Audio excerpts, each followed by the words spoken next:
600 ভেসেলের কথা যেটা প্রথম দিকে ছিল, এখনো কি 600 ভেসেল আছে? না, নাই। কমছে। সেটা বললাম যে প্রত্যেক দিন আমরা রেড করছি। ভাই একটা কথা বলি আপনাদেরকে, আপনারা তো সবসময় সরকারকে বা আমাদেরকে দোষারোপ করতে থাকেন, এখানে এসে জিজ্ঞেস করেন এই 600 ভেসেল কাদের, এটা কখনো খুঁজে বের করছেন?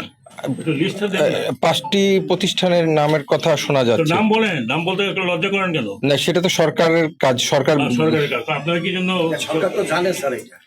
সেই জন্যই ওদের পিছনে আমরা পড়ে আছি। স্যার ডিপি ওয়ার্ল্ডের সাথে চুক্তি হচ্ছে কিনা এটাকে একটু বলে দেন, চুক্তিটা আদৌ হচ্ছে এখনো কিনা, শেষ হয়নি। করবেন কিনা আপনারা? যদি ফেভারেবল হয় তাহলে হবে, ফেভারেবল না হলে হবে না। আর 600 ভেসেলেরটা কি, মানে এই 5টা কোম্পানির বিষয়ে আপনারা কি সিদ্ধান্ত নেবেন? 5টা কোম্পানি আমি জানি, আমাকে নাম বলেছি, নাম আসুক। কারণ আপনি 600 ভেসেল আছে অনেকবিধ কারণে থাকতে পারে, আমি দেখে নেই।